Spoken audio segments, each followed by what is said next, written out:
السلام عليكم ورحمة الله.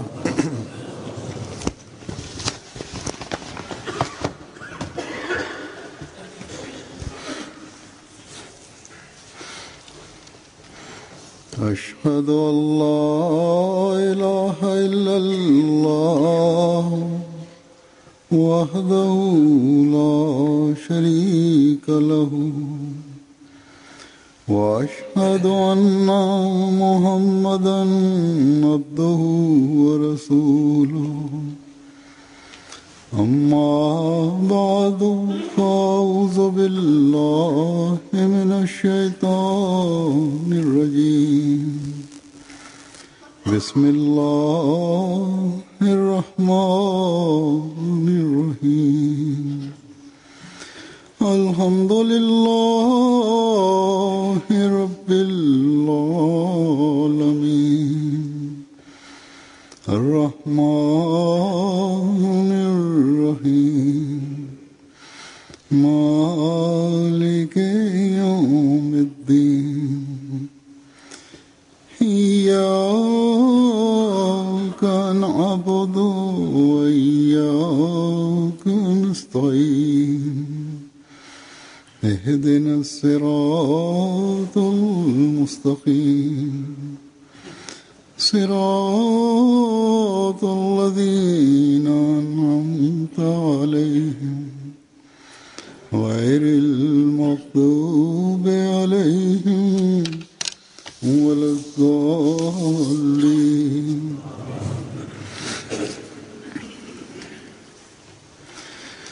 आजकल हम जिस इस्लामी महीने से गुजर रहे हैं इस महीने का नाम Nous sommes en train de passer par le mois islamique Muharram al-Haram. C'est le premier mois du calendrier islamique. Généralement, quand débute la nouvelle année, nous présentons nos meilleurs vœux aux uns et aux autres.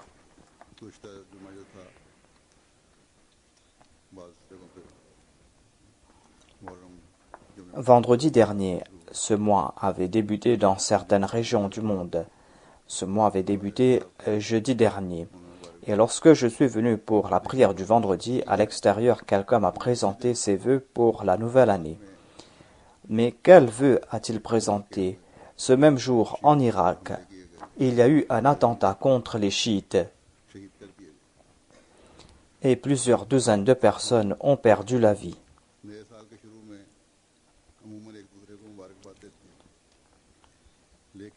Au début de la nouvelle année, généralement, nous présentons nos vœux. Mais quand débute cette nouvelle année lunaire, la grande majorité des musulmans qui sont nobles de caractère, ces musulmans qui ressentent une grande douleur pour l'islam, ont des soucis en raison de ce mois. Pourquoi cela? Tout comme je l'ai dit, c'est parce qu'il y a ces attentats, c'est parce qu'il y a ces tueries. Ils savent très bien que durant ces jours, en dépit des appels au calme de la part de l'État, en dépit des déclarations communes des ulémas de toute obédience, en dépit de tout cela, il y a des troubles qui commencent entre les chiites et les sunnites.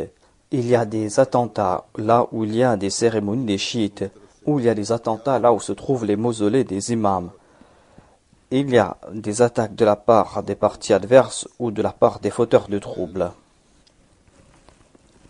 Et maintenant, les partis intéressés et les terroristes sont devenus des jouets entre les mains des autres.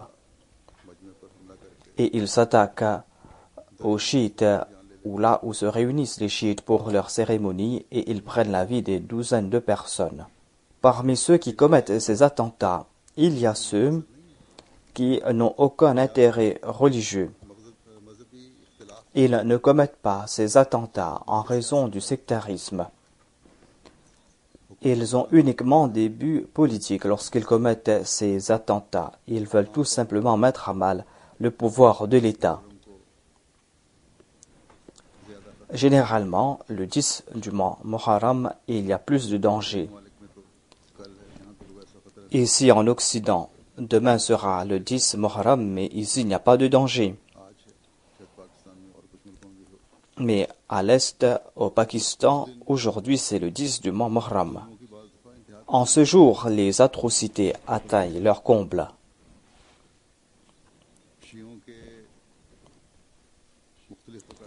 Cette année-ci, il y a eu des attentats sur les centres des chiites, tout comme je l'ai dit. Le premier jour de ce mois de Muharram, il y a eu des attaques sur les chiites en Irak. Au Pakistan, à Rawalpindi, à Karachi, à Quetta, dans le Swat, il y a eu ces attentats. Il y a eu plusieurs attaques et il y a plusieurs personnes qui sont mortes. À Rawalpindi, avant-hier, il y a eu un attentat, ainsi que hier aussi. Hier, 23 personnes sont décédées des suites de ces attentats. Des attentats lancés contre les chiites. Et quand les chiites ont l'occasion, ils se vengent eux aussi. La situation de la Oumma est des plus déplorables. C'est une situation qui mérite pitié. C'est en raison de ces dissensions que l'écart est en train de se creuser entre les États musulmans ou entre les musulmans eux-mêmes.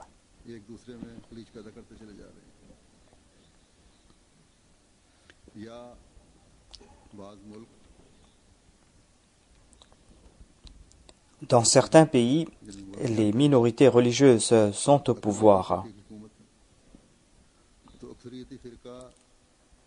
Et face à cette situation, la majorité est en train de réagir violemment.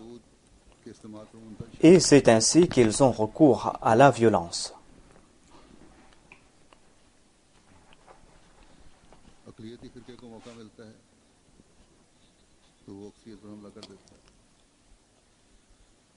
Quand la majorité a l'occasion, il lance des assauts contre la minorité.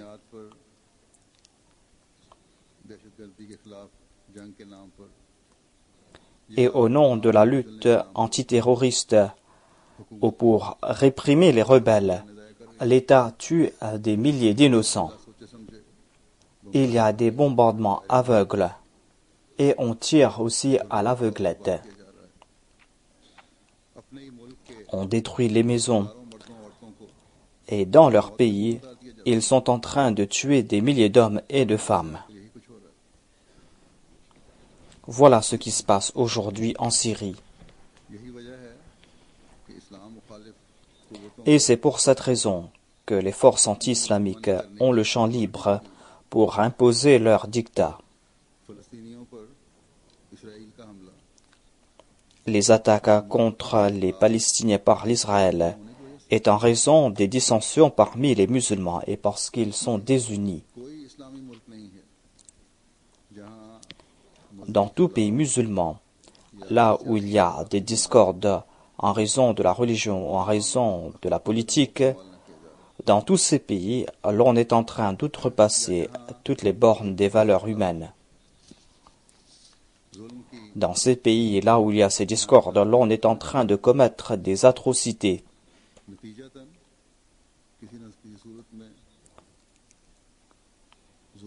Et en conséquence, là où l'on est en train de commettre ces atrocités, nous sommes en train de voir tout cela. Mais d'autre part, les forces anti-islamiques extérieures profitent de la situation pour resserrer leur étau sur les États islamiques. Si seulement les musulmans pouvaient comprendre cela, si seulement ils pouvaient tirer leçon de leurs illustres prédécesseurs. Que nous enseigne l'histoire en de telles situations?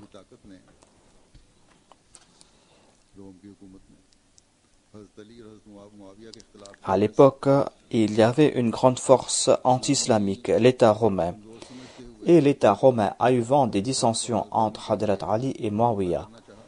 Et ils ont cru que l'État islamique était faible. Et pour retrouver sa gloire d'antan, l'État romain a voulu lancer une attaque contre les musulmans. Lorsque Muawiyah a su cela, il a envoyé un message au roi des Romains. Il a déclaré que n'essayez pas de profiter de nos dissensions pour vous attaquer aux musulmans. Si vous vous attaquez aux musulmans, je serai le premier général de la part de Hadrat Ali pour contrer cette attaque. Voilà donc la réaction de ces compagnons dont nous disons être les suivants. Et aujourd'hui, ces personnes sont en train de se liguer avec les ennemis pour comploter contre les États islamiques. Et ils se disent musulmans.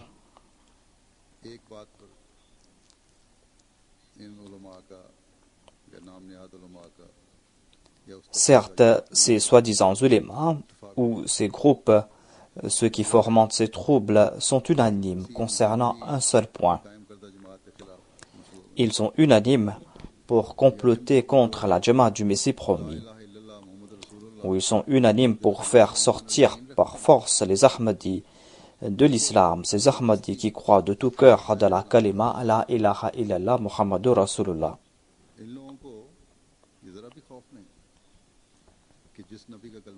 Ces gens n'ont aucune crainte.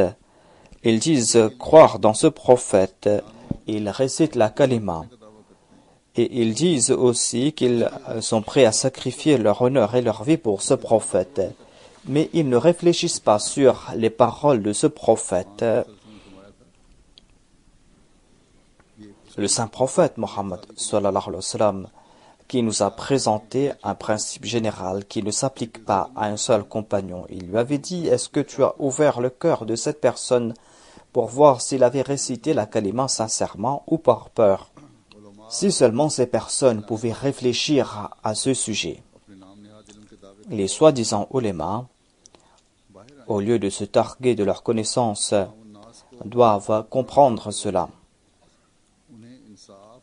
Au lieu d'égarer la masse, ils doivent leur enseigner la justice et leur montrer la vérité.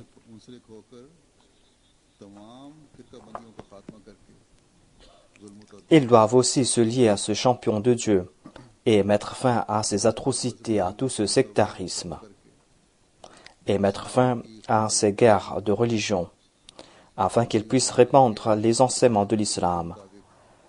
Répandre les enseignements de l'islam selon les préceptes de l'imam de l'époque, afin qu'ils essayent de mettre fin à la force et la suprématie de l'ennemi, et afin qu'ils puissent réunir l'humanité sous la bannière du saint prophète Mohammed, paix soit lui. J'ai parlé donc à propos du mois de Muharram, et aujourd'hui, je vais présenter quelques écrits du Messie premier l'Islam à ce sujet. Je vais présenter ces écrits afin que ces centaines de milliers d'Ahmadis puissent comprendre cela, afin que les nouveaux venus parmi les Ahmadis, et afin que les jeunes aussi puissent comprendre cela, ces jeunes qui n'ont aucune connaissance à ce sujet, afin qu'ils comprennent comment le Messie premier à l'Islam a honoré les compagnons du saint prophète Mohammed paix soit lui, comment il a reconnu le statut de ses compagnons, et comment il a mis fin à ces dissensions entre chiites et sunnites, et comment, suite aux ordres de Dieu, il est venu réunir tous les musulmans. Il est venu les réunir pour en faire une seule umma. De même, il y a des non-Ahmadis qui écoutent nos sermons, ou qui écoutent ce que nous avons à dire, afin qu'ils comprennent eux aussi quels sont les véritables enseignements à suivre pour être à l'image de Ruhama ou Bainahum.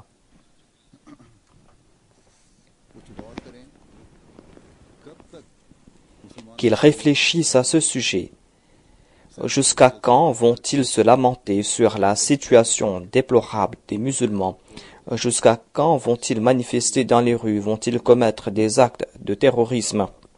Et vont-ils croire qu'ils sont en train de servir ainsi l'islam? Jusqu'à quand vont-ils commettre ces actes sans lendemain et offrir ainsi l'occasion à l'ennemi pour s'attaquer de nouveau à l'islam?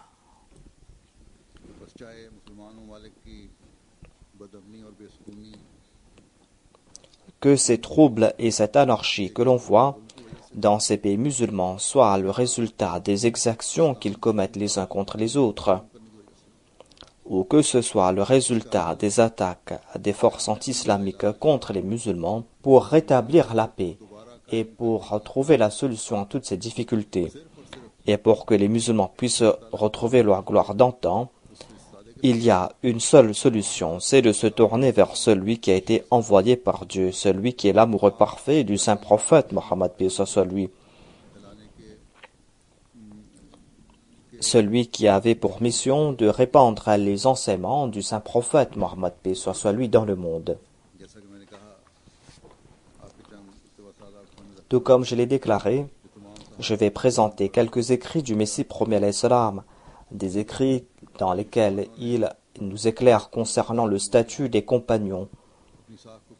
Si les musulmans veulent s'unir, s'ils veulent retrouver leur gloire d'antan, et s'ils veulent protéger l'islam, et s'ils veulent transmettre le message de l'islam aux autres afin de les réunir sous la bannière du saint prophète Mohammed, paix soit lui, alors ils doivent mettre fin à cette distinction entre les chiites et les sunnites. Ils doivent mettre fin à ce sectarisme.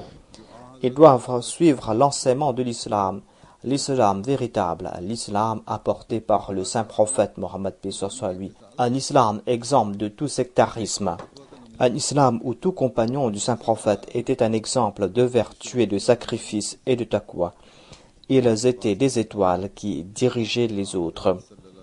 Mais certains de ces compagnons avaient un statut plus éminent aux yeux du saint prophète Mohammed, paix soit lui. Allah et son prophète ont évoqué l'éminence du statut de Hadrat Abu Bakr, et aucun autre compagnon ne pourra avoir le même statut.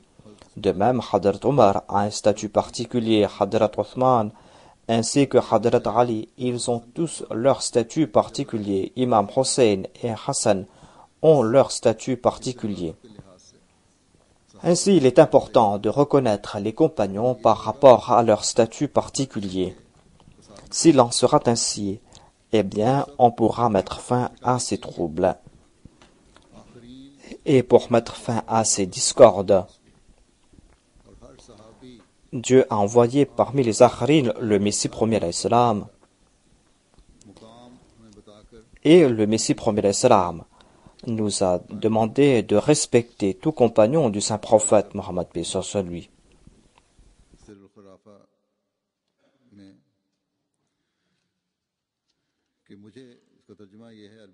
Dans son ouvrage Sirul Khilafa, écrit en arabe, le Messie premier alayhi salam déclare que Dieu m'a informé que Abu Bakr radhiyallahu anhu était le plus éminent parmi tous les compagnons du saint prophète, et sans aucun doute il était le premier calife, et le verset concernant le califat a été révélé à propos de lui.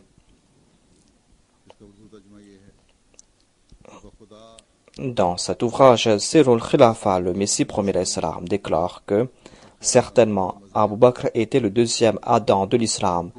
Il était le premier représentant du saint prophète, paix soit lui. Certes, il n'était pas un prophète, mais il possédait la force des prophètes et des messagers. Et dans l'ouvrage Sirul Khilafa, le Messie premier alayhi salam déclare que Allah savait très bien que Abu Bakr as-Siddiq était le plus brave des compagnons. Il était le plus mutaki. Et il était celui que le saint prophète aimait le plus parmi ses compagnons. Il était un général victorieux. Il s'était complètement immolé dans l'amour pour le saint prophète. Et dès la première période, il avait une grande sympathie pour le saint prophète. Et il a toujours soutenu le saint prophète Mohammed, paix soit lui. C'est pour cette raison que lorsque le saint prophète était en difficulté, Dieu l'a consolé par l'entremise de Hadrat Abu Bakr et lui a donné le titre d'As-Siddiq. Il était le proche du prophète et Allah lui a donné le titre de Thaniyat Ithnain. Et il était parmi ses serviteurs choisis. Dans son recueil Malfouzat, le Messie premier alayhi salam déclare que À l'époque du saint prophète Mohammed paix soit sur lui, le premier calife était un très grand commerçant. Et en acceptant l'islam, il a accordé un soutien incomparable au saint prophète Mohammed paix soit sur lui. Et il a eu le titre d'As-Siddiq. Il était le premier ami du saint prophète et le premier calife. On rapporte que lorsqu'il retournait de son commerce et qu'il n'était pas encore à la Mecque en cours de route, il a rencontré un Mecquois et lui a demandé des nouvelles de la Mecque. Celui-ci a déclaré qu'il n'y a pas d'autre information sauf que ton ami s'est dit prophète. Abu Bakr a déclaré que s'il a fait cette déclaration, eh bien certainement c'est que c'est vrai. Ensuite, le Messie premier l'Islam déclare que Hadrat Abu Bakr a offert tous ses biens pour la cause de Dieu et il s'est contenté de porter une simple couverture. Mais qu'est-ce qu'Allah lui a donné en retour? Il fut le roi de tous les Arabes. Et c'est par ses mains que l'islam a retrouvé sa renaissance. Et encore une fois, il a remporté la victoire sur les apostats. Et Dieu lui a accordé ce dont les autres ne pouvaient imaginer. À propos de Hadrat Omar, le Messie premier l'Islam déclare que savez-vous quel est le statut de Hadrat Omar? On dit que dans certains cas, certains versets étaient révélés qui étaient en accord à l'opinion de Hadrat Omar. Et il y a ce hadith qui dit que même Satan a peur de l'ombre de Hadrat Omar. Dans un autre hadith, le saint prophète a déclaré que s'il y aurait un prophète après moi, eh bien ce sera Hadrat Omar. Et ensuite, il a déclaré que dans les premiers Ummah, il y avait des muhaddas. S'il y a un muhaddas dans ma Ummah, eh bien ce sera Omar. À propos de Hadrat Omar, le Messie premier l'Islam a déclaré que Omar avait des révélations ou recevait des révélations, mais il s'était considéré comme moins que rien.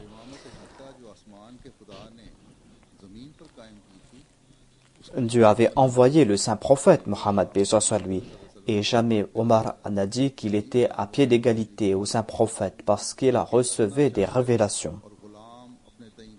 Au contraire, il s'est dit inférieur, il s'est dit esclave du saint prophète.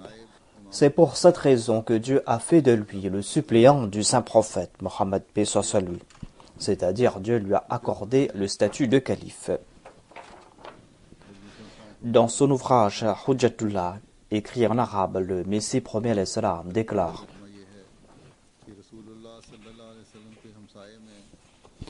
il déclare que 2 personnes ont été enterrées à côté du saint prophète Mohammed paix soit sur lui, 2 personnes vertueuses et pures, 2 personnes qui lui étaient proches.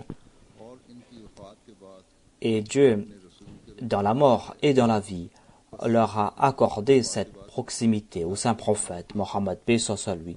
C'est-à-dire, même après leur mort, ils ont été enterrés à propos du saint prophète. La vraie amitié est celle qui dure jusqu'à la fin. Et vous allez trouver peu d'exemples de ce genre.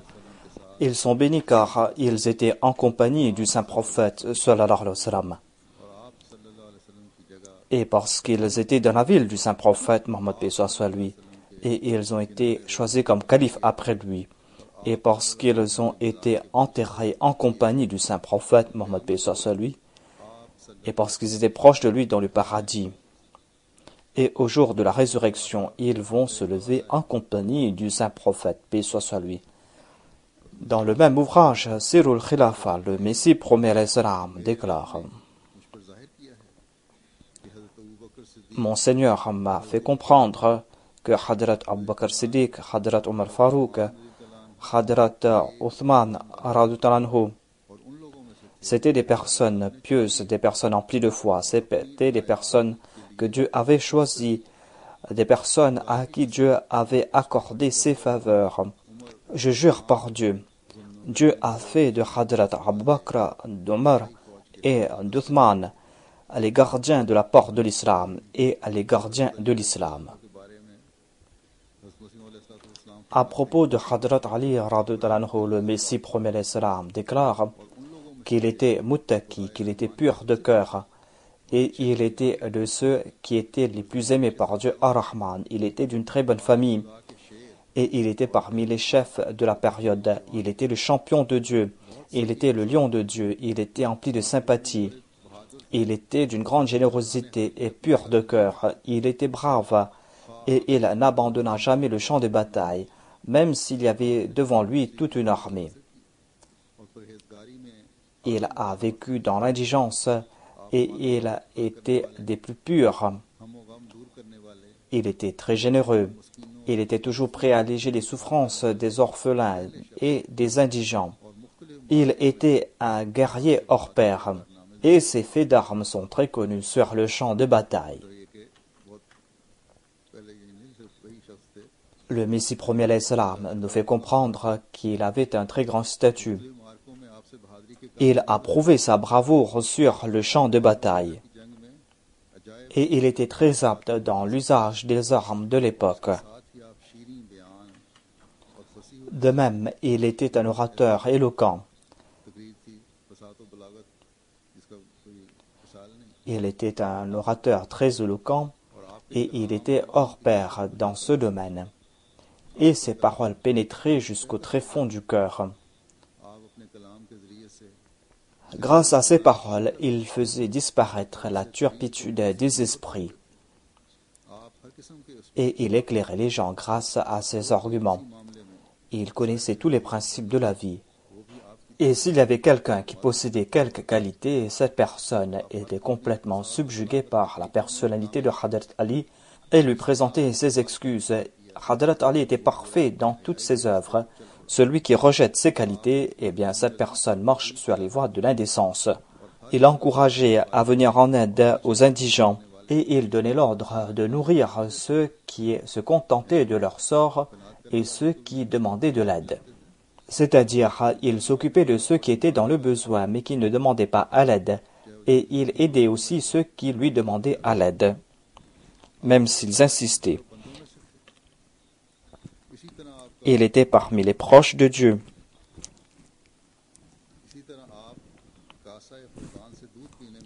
Ainsi, il a profité du Saint-Coran. Il était parmi les premiers à en profiter. Il connaissait les points subtils du Saint-Coran. C'est-à-dire, il a profité du Saint-Coran, il a profité de ce lait spirituel du Saint-Coran et de cette connaissance. Et il avait acquis une grande connaissance des points subtils du Saint-Coran.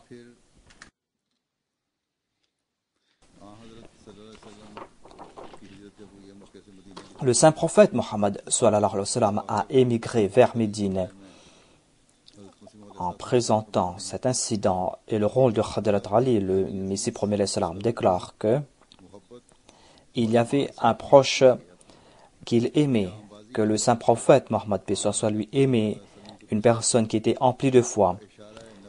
Par amour pour le saint prophète Mohammed paix soit lui, cette personne s'est cachée dans le lit du saint prophète Mohammed paix soit lui, afin que les espions ne savent pas que le saint prophète Mohammed paix soit lui est sorti, et afin qu'ils attendent pour tuer le saint prophète Mohammed paix soit lui, alors que Hadrat Ali était dans son lit.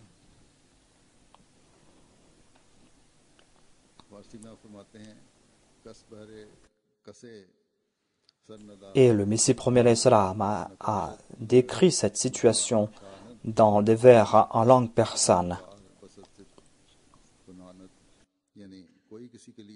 Il dit dans ces vers que personne ne donne sa vie pour un autre, personne n'offre son cou pour un autre. C'est l'amour qui nous pousse à accomplir de telles œuvres. Le Messie premier alayhi salam a déclaré qu'il a une certaine affinité avec Hadrat Ali et Hadrat Hussein. Il déclare que j'ai une certaine similarité très subtile avec Hadrat Ali et Hussein. Et seul Dieu connaît le secret de cette relation. Certainement, j'ai un grand amour pour Hadrat Ali et pour ses deux fils. Et je suis l'ennemi de ceux qui est l'ennemi de ces deux personnes. Le Messie premier alayhi salam a décrit les qualités de ces deux fils de Hadrat Ali et leurs œuvres. Et il déclare que Hadrat Hassan, selon moi, a accompli une œuvre remarquable. il n'a pas voulu être choisi comme calife, car des milliers de personnes avaient perdu leur vie. Il ne voulait pas qu'il y ait davantage de tueries. C'est pour cette raison qu'il s'est contenté de se soumettre à Muawiyah. Cette action ne plaît pas aux chiites.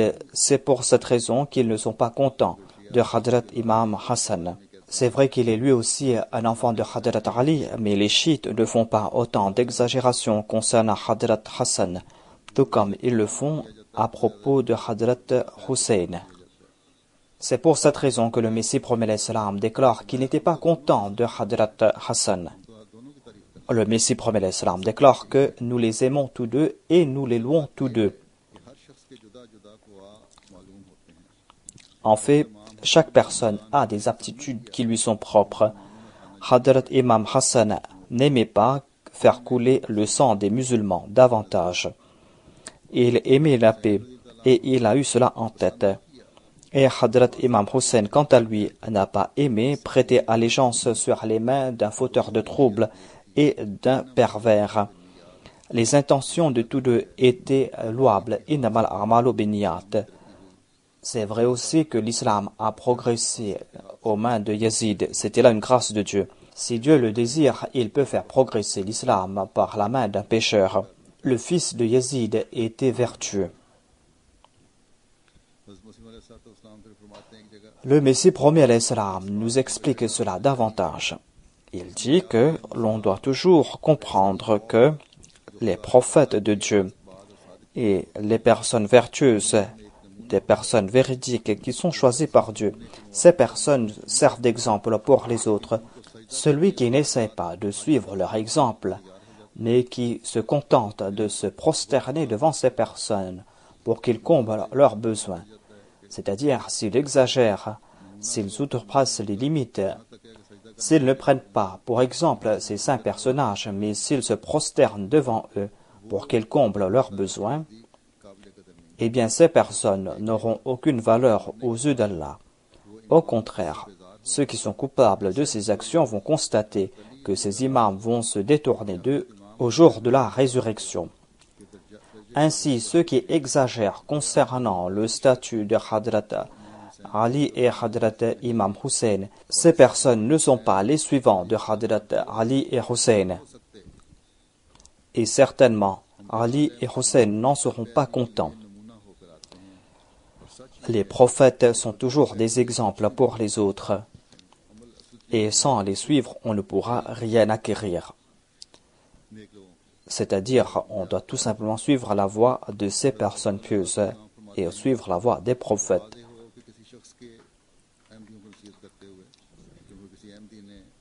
Le Messie promet l'Islam prodigue des conseils aux Ahmadis.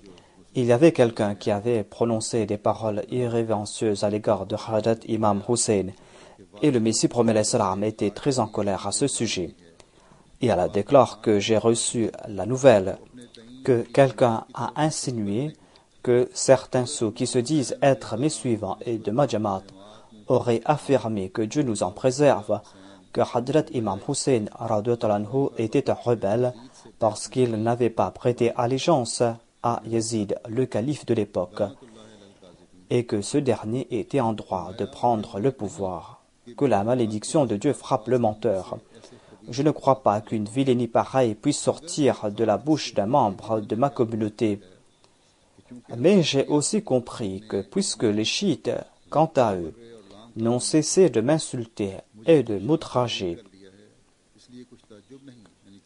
c'est pour cette raison qu'il se peut que quelqu'un ait répondu à leurs insultes. Et il se peut qu'un sot ait pu répondre à leurs sottises par d'autres sottises. Tout comme certains musulmans ignorants insultent Hadrat Isa alayhi salam lorsque les chrétiens insultent le saint prophète Mohammed sallallahu alayhi wa sallam.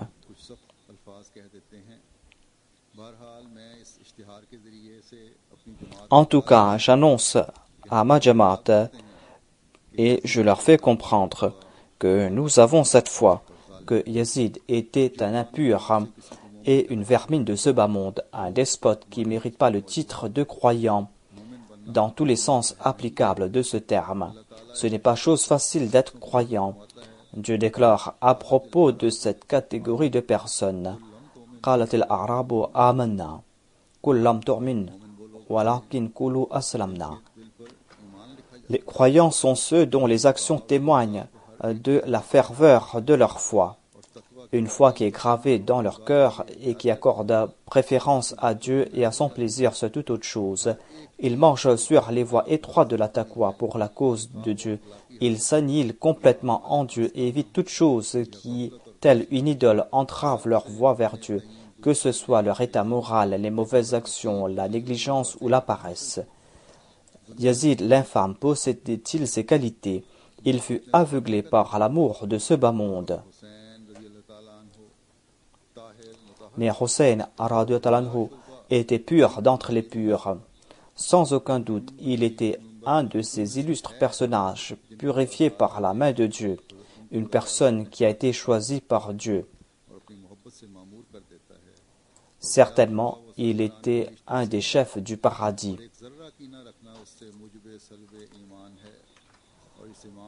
Celui qui aura la moindre rancœur à son encontre mettra sa foi en péril. La taqwa, l'amour de Dieu, la patience, la persévérance, la piété, les ibadas de cet imam sont pour nous autant d'exemples.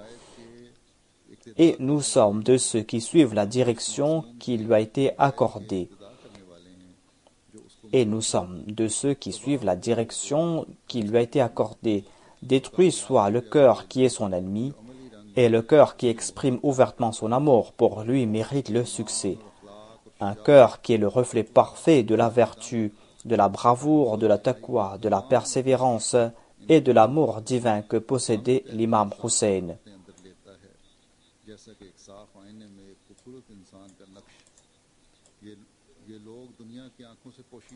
Le monde ne reconnaît pas ceux qui appartiennent à cette catégorie.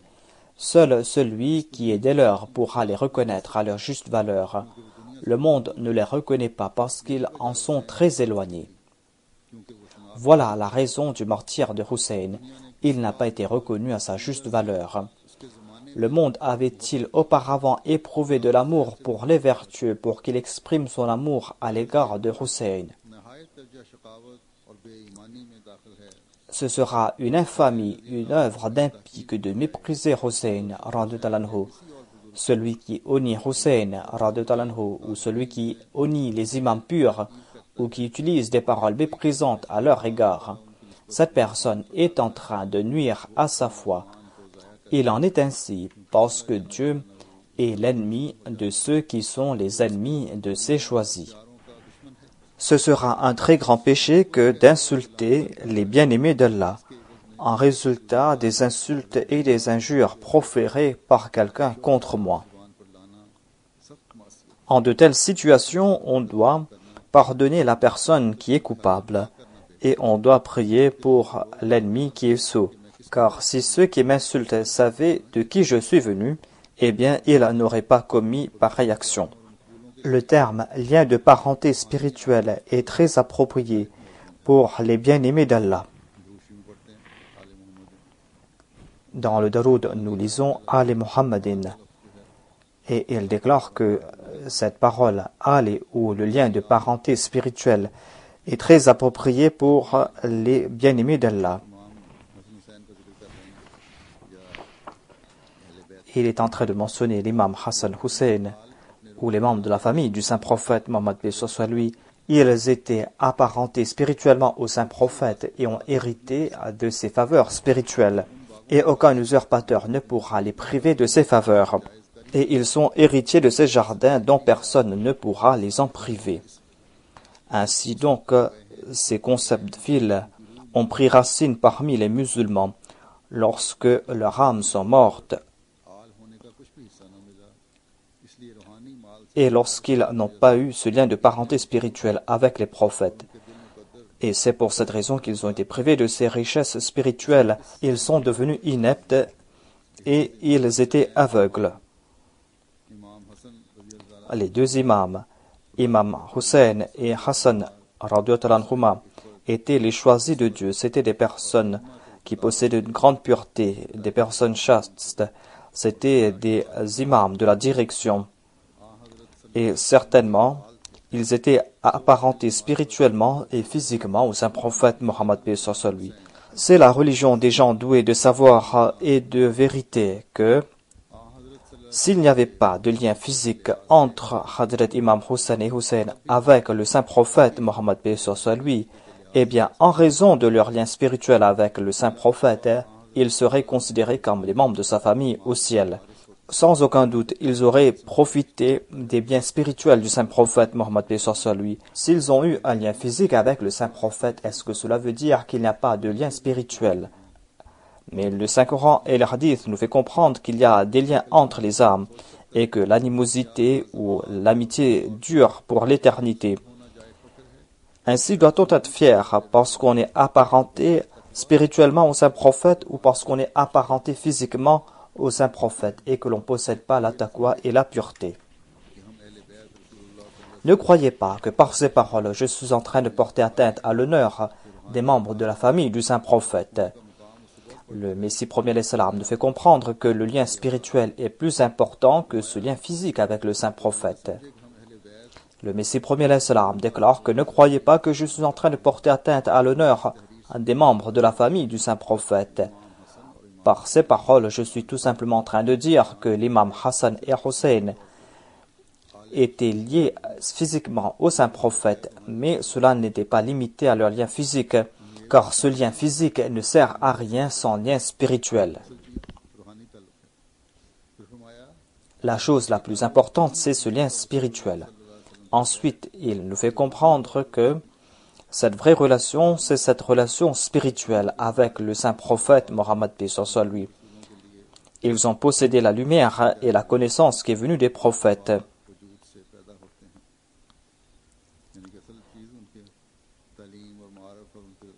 La chose essentielle, c'est cette lumière spirituelle, ce sont ces enseignements qui se répandent. Voilà la chose la plus importante. Et ces personnes qui renaissent grâce à cette lumière, ces personnes sont considérées spirituellement comme les membres de la famille du saint prophète. Ainsi, tout Ahmadi, tout musulman, s'ils veulent suivre les enseignements du saint prophète, s'ils vont profiter de la lumière du saint prophète, si on va suivre ces enseignements, c'est là que l'on va être considéré comme un membre de la famille du prophète. Voilà la voie que tout musulman doit suivre. Il est important de reconnaître le statut de chacune de ces personnes, d'honorer chacune de ces personnes. Il faut mettre fin à ces dissensions, à ces troubles, à ces tueries. Il se peut qu'en raison de ces tueries, qu'en raison de ces atrocités, en raison de ces troubles, le fait que les musulmans sont en train de s'entretuer, il se peut qu'il y a derrière tout cela la main des forces anti-islamiques.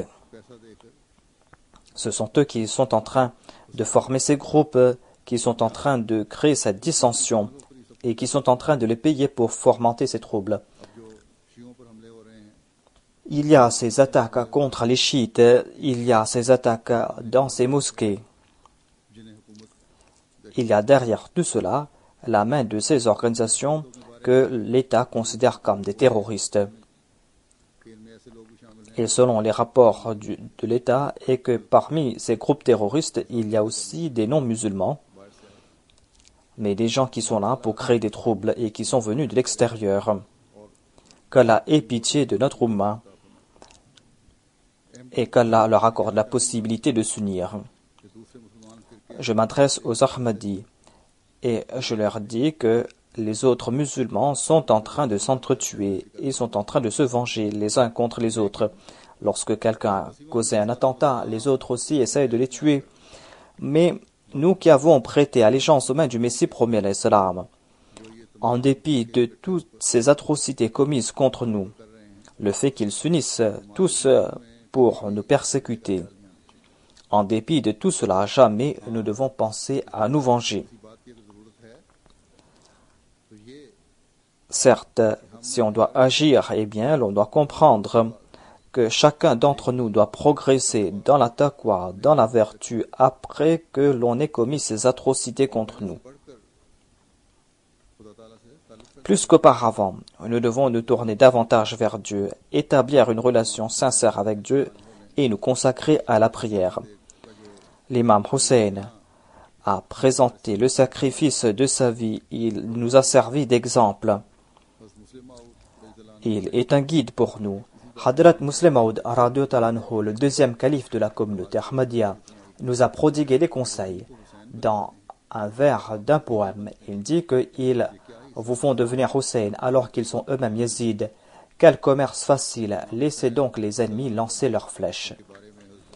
Le Messie premier d'Islam a déclaré que l'imam Hussein était ou est le chef des jardins du paradis. Il nous a enseigné patience et persévérance et il nous a montré la voie vers le paradis. Durant ces jours, c'est-à-dire durant le mois de Muharram, vous devez prier pour vous-même. Vous devez prier pour qu'Allah vous accorde patience et persévérance et vous devez prier pour qu'Allah vous protège de l'ennemi en récitant la prière Rabbi kulli shay'in khadimuka Rabbi fa'fazni wansurni warhamni. J'ai déjà dit qu'on doit réciter cette prière pour être à l'abri des dangers. Il y a la prière Allahumma inna naj'aluka fi nuhurihim wa na'udhu bika min shururihim. On doit réciter cette prière souvent. On doit aussi souvent réciter le Daroud. J'en ai fait mention auparavant. Qu'Allah accorde sa protection à tout Ahmadi et qu'Allah retourne tout complot de l'ennemi contre l'ennemi lui-même et qu'Allah nous accorde son soutien et son aide et qu'Allah ait pitié de nous et qu'Allah retourne la méchanceté de l'ennemi contre l'ennemi lui-même et qu'Allah accorde sa protection à la Jamaat et à chaque membre de la Jamaat.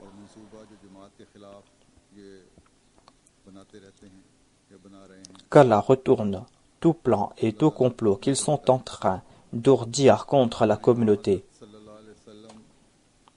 et qu'Allah fasse que nous soyons véritablement parmi les membres de la famille du saint prophète Mohammed paix soit lui. Tout comme l'a déclaré le Messie premier d'Islam, le statut véritable c'est d'être un membre de la famille spirituelle du saint prophète. Même si on a cette relation physique, eh bien cette relation physique est une faveur certes, mais si on a cette relation physique mais qu'on n'a pas cette relation spirituelle, eh bien cette relation physique n'a aucune importance. On ne va pas profiter des bénédictions qui sont liées avec le saint prophète Mohammed sallallahu alayhi wa sallam.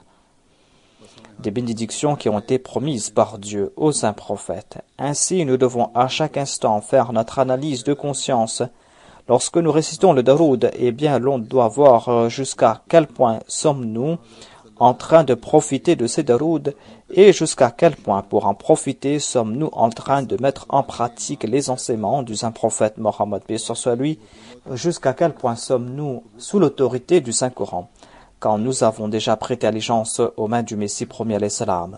Qu'Allah fasse que nous puissions nous rapprocher davantage de lui en résultat du fait que nous avons compris le statut de ces personnes et le fait que l'on soit persécuté par les autres, le fait aussi que certains États nous oppriment, qu'Allah fasse que face à tout cela, nous puissions nous rapprocher davantage de Dieu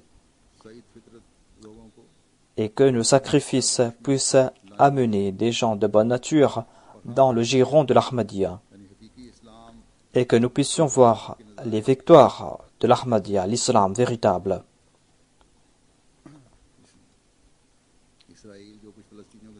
Nous avons vu donc comment l'Israël est en train de traiter les Palestiniens. Vous devez beaucoup prier pour qu'Allah protège les innocents, qu'il protège les innocents de ces atrocités. Selon les dernières déclarations, l'Israël est en train de dire que nous ne pouvons pas vivre dans la peur. C'est pour cette raison que nous avons lancé ces attaques. Ils ont lancé ces attaques en premier. Et lorsque les autres ont répliqué, ils ont dit que voilà, les Palestiniens sont en train de nous terroriser. C'est une situation des plus étranges. Ils sont en train de suivre cette méthode, comme je l'ai dit, tout simplement parce que les musulmans ne sont pas unis. Qu'Allah ait pitié d'eux. Et qu'Allah ait pitié de ces Palestiniens innocents, qu'Allah les protège de toute atrocité.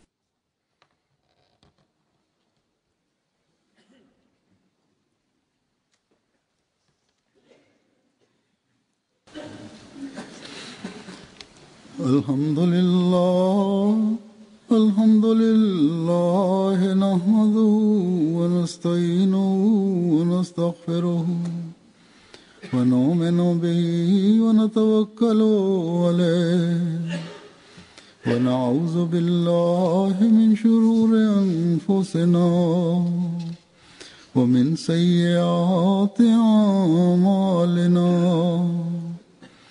من يهده الله فلا مضل له ومن يضلل فلا هادي له ونشهد أن لا إله إلا الله ونشهد أن محمدا عبده ورسوله